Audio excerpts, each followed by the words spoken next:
Esse é o nosso quarto e último editorial do dia, mas não menos impactante. Hoje, o Paulo Zonoff quase nos matou de coração.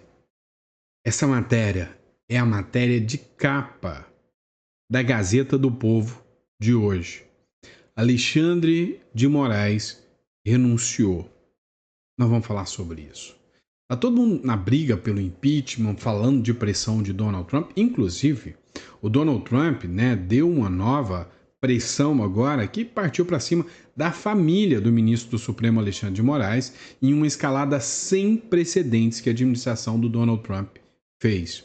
E a pressão se torna maior depois de decisões do Donald Trump sobre militares brasileiros acenderem um alerta ao Lula e aos militares. E a gente precisa falar sobre isso.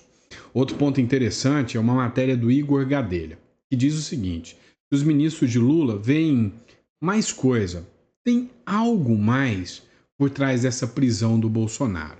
E a gente sabe que tem. Por isso que a gente vai falar sobre isso aqui com você. Então, assim, são críticas, por exemplo, matéria da Gazeta que fala sobre as críticas ao Bolsonaro, são críticas à atuação, é o presidente Donald Trump com pressão. O que aconteceu de verdade para o Paulo Zonoff fazer uma publicação tão acirrada como essa, de que o Moraes renunciou? Vamos falar sobre isso? Então não esquece de se inscrever no canal.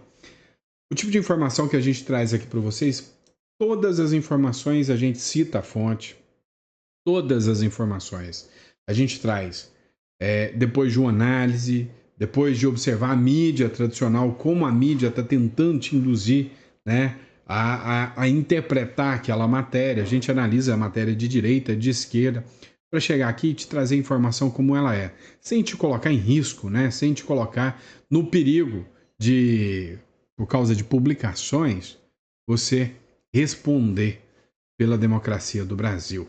Então, meu amigo, se você gosta de canal que traz informação com coerência, com referência, seja muito bem-vindo. É um prazer estar aqui com você. Bora de matéria. É o seguinte, pessoal. Ontem saiu a decisão de prisão domiciliar do Bolsonaro. Muito estranho, e foi alertado, inclusive por figuras como o próprio Marcel Van Hatten, que seria uma espécie de cortina de fumaça. Porque ontem um escândalo sem precedentes assumiu a corte de Alexandre de Moraes. Ou seja, a acusação é que existia uma justiça paralela do ministro Alexandre de Moraes. Aquilo que a gente chama no direito de tribunal de exceção.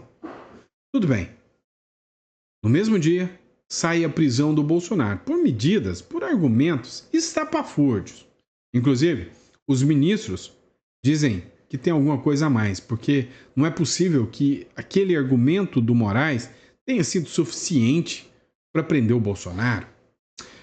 Segundo a matéria do Thomas, o Trump não gostou nada disso. Em resposta à prisão domiciliar de Jair Bolsonaro, o governo Trump discutiu um novo e agressivo pacote de sanções contra o Brasil. Nós pagaremos o pato pela insanidade. As medidas em análise incluem a ampliação do tarifaço contra produtos brasileiros, coitados dos empresários, a aplicação da Lei Magnitsky a mais integrantes do STF, tunim aí para vocês, e a suspensão de vistos de juízes auxiliares da corte. Também estou nem um pouco preocupado com isso. Além de autoridades da Polícia Federal, da PGE e de políticos com atuação no STF. Ou seja, há um novo pacote de sanções do Donald Trump chegando, mas chegando com tudo. Agora, isso já era esperado, que com a sanção do Alexandre de Moraes, eles iam recuar. Eu já avisei para vocês. Agora, recuar não, perdão. Eles iam avançar, iam dobrar a aposta ou triplicar a aposta. E que não ia recuar. Da mesma forma, eu falei também que era público e notório que o Trump não é o tipo de cara que recua. Também ia dobrar a aposta. Como disse o Dr. Martin De Luca, advogado do Donald Trump, olha, O Trump está acostumado a enfrentar até o Ayatollah do Irã. Será que ele vai recuar para Moraes? Não vai. E aí vai ter nova reação contra o Alexandre de Moraes. E depois disso, o Alexandre de Moraes vai dobrar a aposta de novo. A grande questão é que ainda há algo a ser feito contra Bolsonaro. A prisão convencional do Bolsonaro em um presídio. Também a prisão dos filhos do Bolsonaro que ainda estão no Brasil. Tem 3 aqui: Carlos Bolsonaro, Flávio Bolsonaro e Renan, e ainda sua esposa. E aí, na mais sádica das possibilidades, a Laurinha também. Então, tem muito ainda o que pode ser feito contra o Bolsonaro. E isso é preocupante, tanto para os seguidores do Bolsonaro, quanto para o próprio. Agora vem cá. Vocês dizem que eu sou alarmista, que não, que a diplomacia brasileira resolve tudo, que o Lula é uma flor de pessoa, um amor, e que jamais, nunca, never, jamais, nós vamos partir para uma ação mais contundente. Mas sabe, você já sentiu aquele cheirinho que te dá a impressão, te dá aquele terceiro, sabe, aquele sexto sentido de que algo está errado? Eu ainda falo que mais cedo ou mais tarde o Brasil está caçando o mesmo que o Irã, né? Olha só, aconteceriam reuniões do Brasil com militares americanos. Os Estados Unidos estão rompendo por completo suas relações diplomáticas com o Brasil. Isso acendeu um alerta aos militares. Um site especializado em questão militar, Agenda do Poder, fala justamente sobre o quanto os militares agora, né, estão com alerta porque houve inclusive o rompimento militar, ou já se encaminha para um rompimento militar das relações entre Brasil e Estados Unidos. Segundo a matéria, uma crise diplomática. Os Estados Unidos cancelaram reuniões estratégicas com militares brasileiros em meio a uma crise agravada por tarifas e sanções, preocupando as Forças Armadas do Brasil. A suspensão dos encontros impacta negociações sobre o helicóptero Black Hawk, mísseis Javelin e programas militares importantes, como o submarino nuclear, o programa dos caças F-9 Gripen. O risco de sanções mais amplas pode afetar componentes essenciais para a defesa nacional. Pois é, por que os Estados Unidos estão enfraquecendo ainda mais algo que já é fraco, né? Ou seja, vão tirar muita brocha aí, né, de pintar meio fio, mas está enfraquecendo ainda mais. Em reunião com o presidente Lula, os comandantes das Forças Armadas alertaram para uma possível, presta atenção, impacto na segurança do país e reforçaram a necessidade de recursos urgentes para as tropas, apontando falta até para alimentação básica.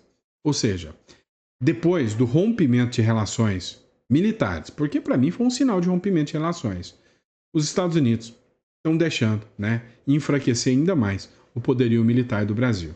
E aí você acha que o Lula vai falar, e aí, quem poderá nos defender? E agora, quem poderá nos defender? E vai aparecer um Xi Jinping para falar, eu, o Sapolim Colorado? Não, isso não vai acontecer. Pode ter certeza.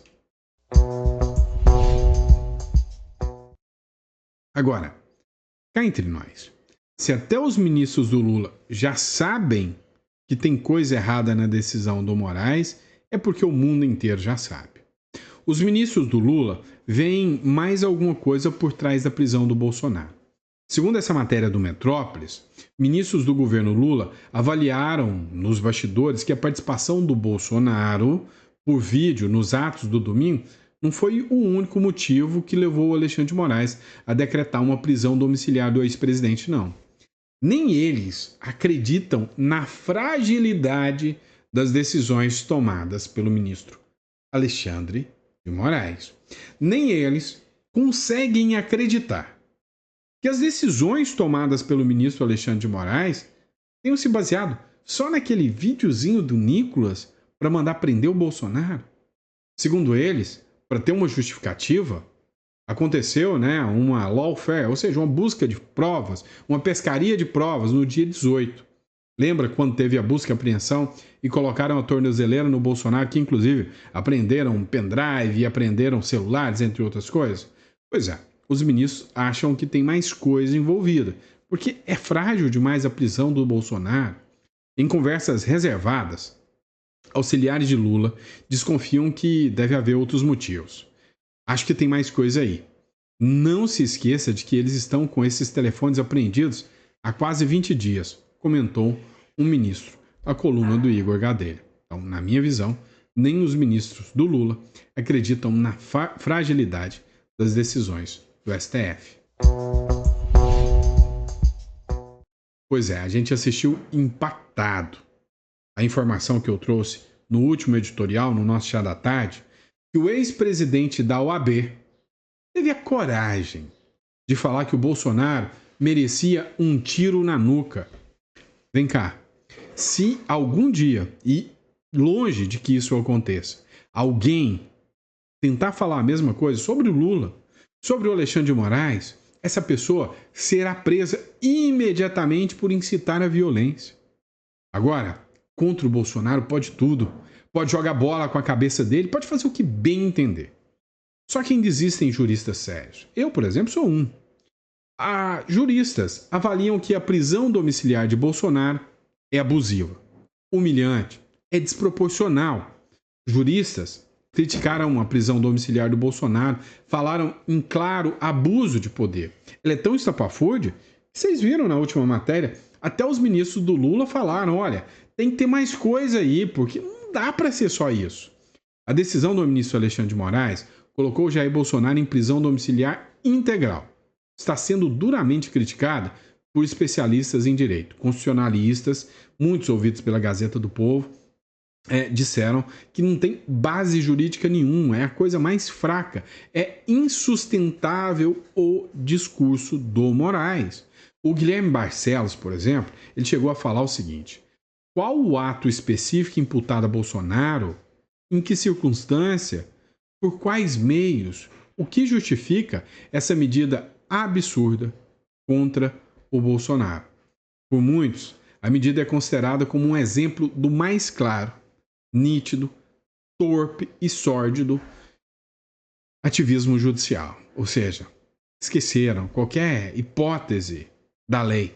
Agora, é tudo decidido com base na política. Política essa que tem inimigos e opositores e fragilizam o devido processo legal.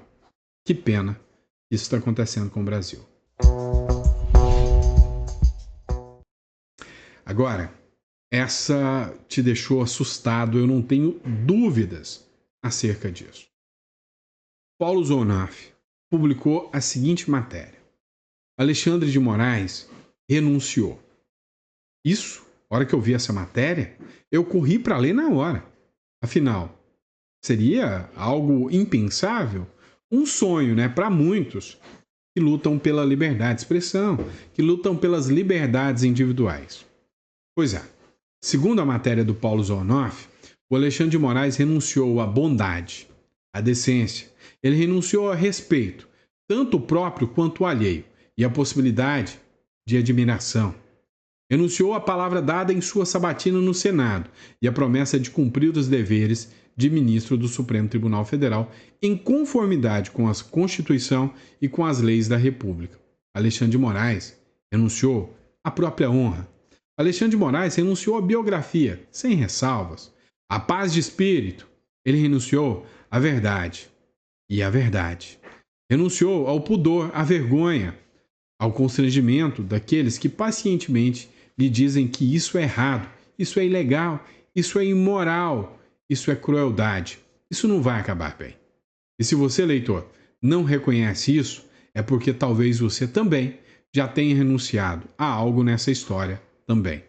Alexandre de Moraes renunciou ao sono tranquilo para dormir no colchão duro do orgulho perverso. Você tem críticas à matéria do Paulo Zonoff? Coloca no comentário se você não concorda com a matéria do Paulo Zonoff. O que você acha sobre ela? Agora vem cá. É estapafúrdia a forma que esse pessoal age, né? Uma quinta série sem fim. Deputada Duda Salabert propõe aplauso a Nicolas por vídeo que levou à prisão do Bolsonaro.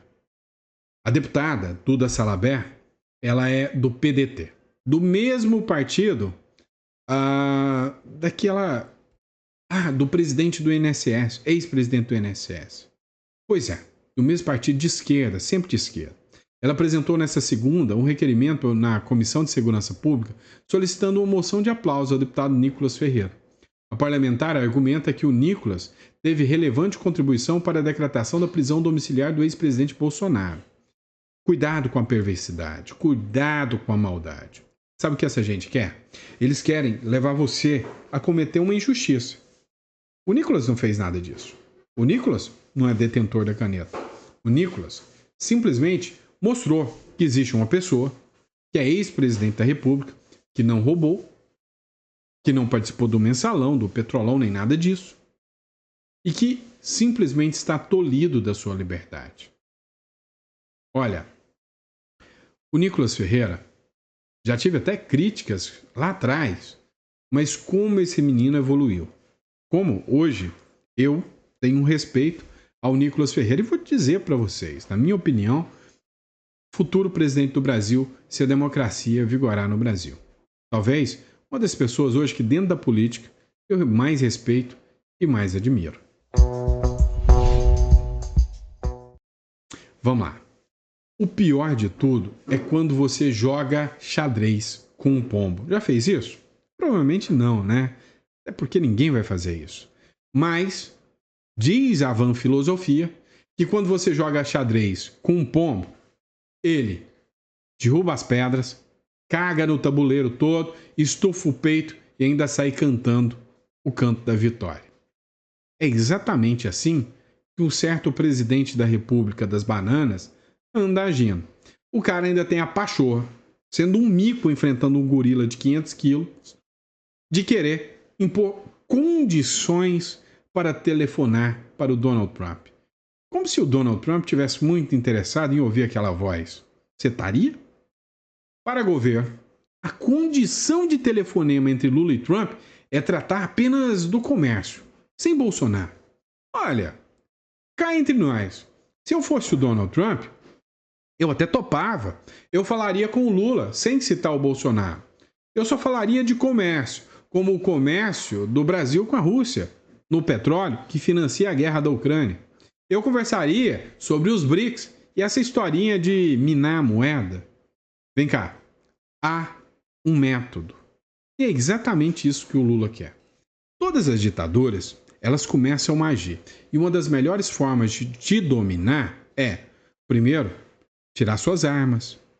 Depois, minar sua família. Depois, minar o seu dinheiro. Vem cá, em todos os países socialistas comunistas, anti-americanos como Maduro, Cuba, Venezuela, Nicarágua, todos esses países socialistas, o primeiro passo é minar a moeda. Você pode ter R$1 milhão. Pois é, quem tinha 1 milhão de bolívar, hoje, desculpa, nem limpa o bumbum com isso mais, porque não vale nada. E aí, se você não tem dinheiro, você não vale para nada, a única alternativa que você tem é sobreviver do Estado, pelo Estado e para o Estado. É exatamente isso que essa gente da esquerda quer.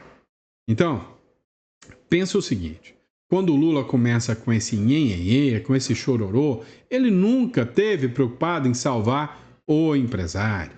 Ele só quer briga. Na briga, ele se dá bem. Ele é o tipo de gente que gosta do nós contra eles, os ricos contra pobres, o hétero contra o gay, o branco contra o negro. É ele que promove esse tipo de ação. Nós não. Nós pregamos o respeito entre todos. Isso sim. Mas olha só, eu queria que você fizesse aqui um metaforando com o Lula. Eu queria que você percebesse o tom de ódio, jocoso, raiva, quando ele fala do Donald Trump. Olha se isso é normal. Eu, certeza, não vou ligar pro Trump para comercial não, porque ele não quer falar. Mas pode ficar certo, Marina. Eu vou ligar pro Trump para convidá-lo para vir para a COP, porque eu quero saber o que ele pensa da questão climática. Vou ter a gentileza de ligar. Vou ligar para ele, vou ligar para o Xi Jinping, vou ligar para o primeiro-ministro Modi, vou ligar. Só não vou ligar para o Putin, porque o Putin não está podendo viajar. Mas vou ligar para muitos presidentes. Cara, vem aqui, cara. Vem ver, você não está preocupado com o planeta Terra. Sabe o que parece?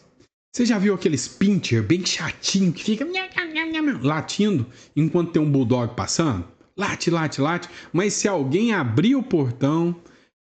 se alguém abrir o portão, o negócio dá ruim. Pois é exatamente essa imagem que eu tenho quando eu vejo, né, uma fala dessa aqui. Mas vem cá, o Senado está preparando um presentinho de grego para o Lula. Depois da prisão domiciliar do Bolsonaro, aliados do Bolsonaro querem travar todas as indicações do Lula ao Senado. O presidente da Comissão de Infraestrutura do Senado, que é o Marcos Rogério, e outros também que lá estão, decidiram que não vai dar nenhum andamento mais, a partir de hoje, né, de terça-feira, na deliberação das indicações às agências reguladoras. A paralisação do trabalho, segundo o Marcos Rogério, é uma resposta à prisão domiciliar do ex-presidente Bolsonaro. A oposição prometeu travar todas as pautas do Senado e disse que vai travar tudo. A interlocutores, inclusive, o senador Marcos Rogério, né, teria justificado a decisão diante do, abre aspas, momento político conturbado, e afirmando que ainda vai procurar Davi Alcolumbre, presidente da casa, e o partido para comunicar a sua decisão. Pois é. Será que vai dar algum resultado? Uma coisa é certa. Alguns companheiros vão ficar sem cargo um tempinho. Mas, se vai resolver o problema do Brasil... o problema do Brasil está muito além de um carguinho aqui, carguinho colar. Não é? Vem cá. Você acha que isso aqui é coisa da gringa, que a gente não precisa preocupar com geopolítica? Se enganou bonito. Esse cara aqui é o Donald Trump, o laranja. Esse outro é o Zelensky, o chorão. Tá certo. Mas vem cá, o Zelensky fez um telefonema pro Trump. Falou o seguinte: ô Trump, que negócio é esse? A Rússia tá atacando, mandou míssil para Kiev, descumpriu tudo, você falou que ia mandar navio nuclear para lá e nada. O presidente da Ucrânia, inclusive o Volodymyr Zelensky, teve uma conversa com o líder norte-americano Donald Trump. Cobrou sanções contra a Rússia e um possível acordo sobre drones com os Estados Unidos.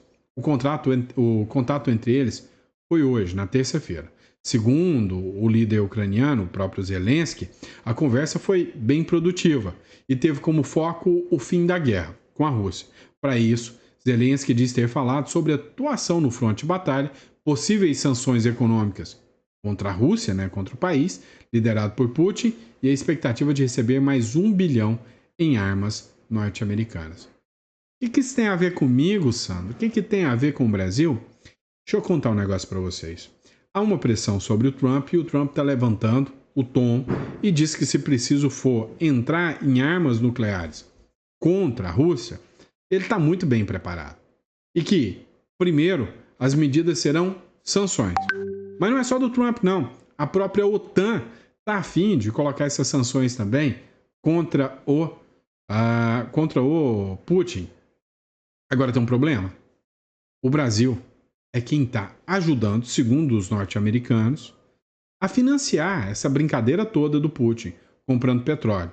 O Trump já falou que já vai sancionar a Índia se ela não parar de comprar. E o Brasil? Tarifa que pode chegar a 500%. Tanto quanto um projeto que corre no Congresso Nacional, quanto também uma decisão administrativa que pode vir da própria OTAN. E aí eu te falo, essa turma quer quebrar o Brasil ou não? Quer. Agora vamos lá. Voltando a falar sobre o ministro Alexandre de Moraes, quem te viu, quem te vê. Os intelectuais, a sapiência em pessoa da USP, aquela turma... lembrei do Pablo Marçal agora. Aquela turma da USP, tá? Aquela galerinha, assim, intelectuais de carteirinha, né? Pois é, resolveram fazer um manifesto em defesa do ministro Supremo Alexandre de Moraes, depois das sanções dos Estados Unidos contra ele. Disse que ele é um perseguido político. que ele é uma figura que está sendo perseguida por salvar a democracia, por salvar o nosso Brasil, por salvar o patriotismo do Brasil. Olha só. Mas não é isso mesmo que eles falam que é o discurso vitimista do Bolsonaro? Foi esquisita, né? Então, quando é o Bolsonaro que realmente está sendo perseguido, diz que está sendo perseguido, o que acontece? É vitimismo. Agora, quando o que persegue diz que está sendo perseguido, não, ele está sendo vítima, tá? Eu que sou intelectual da USP. Eu sou intelectual da USP, tá? Pois é, bruta de uma sacanagem. Porque assim, essa galera da USP deve lembrar um pouquinho do passado. Vamos voltar ali em 2017, quando o Temer ferrou com o Brasil. Nem vou te contar o que o Temer fez. Mas durante aquele momento, os estudantes da USP entregaram uma baixa assinada à Comissão de Constituição e Justiça contra a indicação de um ministro daquela época. Você nem sabe quem que é, um tal de Alexandre de Moraes, que seria ministro do STF. Para o grupo de alunos da USP, da qual Alexandre de Moraes era professor, ele não reúne nem condições para integrar o Supremo. Moraes não quis nem comentar. Sabatina do Senado estava marcado. E aí o resto é história. Triste história que você conhece. Engraçado que naquela época nós nem acompanhava a política. Nem eu, nem você. Vamos ser sinceros. Vem cá. Talvez você sim, tá? Eu vou te ser sincero. Naquela época, 2015, 2016, a gente estava começando a aflorar o sentimento de vontade política. Eu mesmo. Há pouco tempo atrás, né? 2015, 2014, quando eu ouvia falar de política, eu, tá bem, entendia mais que os outros um pouquinho, mas não dava muito moral. Agora, que a gente foi preocupar por política mesmo, é depois que surgiu Olavo de Carvalho, Bolsonaro. E aí surgiram algumas figuras, eu particularmente, tá? Não fica bravo comigo não, que eu nem concordo com o cara agora com quase nada. Mas na época, era vídeo do... Isso eu tô falando em 2016. Nando Moura... Mamãe Falei, tinha o Jacaré de Tanga, até hoje tem, o Jacaré de Tanga eu ainda gosto. Mamãe Falei e Arthur e Nando Moura não bato muito mais não. Mas tinha o canal do Ferreira, você lembra? Sumiu aquele cara, o que aconteceu com aquele cara? Né? O André Lopes já estava lá. O André Lopes já estava lá. E tinha um monte a mais, né? Que estava lá há muito tempo. E aí a gente só ouvia falar, só assistia, né? Mas a grande questão é a seguinte, a gente se preocupou com política mesmo, foi depois que Bolsonaro surgiu. Antes do Bolsonaro, eles se preocupavam. E aí, naquela época, se eu te falar a verdade, que eles estavam até certos, só nisso, porque o resto, só abobrinha, essa turma da USP, né? Provavelmente fumou capim estragado, não tem outra alternativa. Agora, ainda falando sobre a prisão domiciliar, está gerando tensão, figuras grandes e poderosas dos Estados Unidos estão querendo resposta. Prisão domiciliar de Bolsonaro escala uma nova tensão com o Brasil, diz Steve Bannon, talvez um dos articulistas mais famosos, né, do mundo. O cara foi responsável por nada mais nada menos do que a eleição, a maior zebra do mundo, chama-se primeira eleição de Donald Trump. A segunda já nem tanto. Agora, a primeira eleição em que surgiu o Donald Trump, cara, cá entre nós. Minha irmã já morava na Flórida já. E havia uma lavagem cerebral tão grande, mas tão grande, que eles achavam que o Donald Trump era um monstro. E que a Hillary Clinton era a salvadora da pátria. Depois que Donald Trump venceu, e eu lembro quando a minha irmã falou, sabe, até meio perdida, meu Deus, agora esse homem, ele é um louco. E depois ela entendeu, o louco fala coisas interessantes, a mídia mentiu pra mim.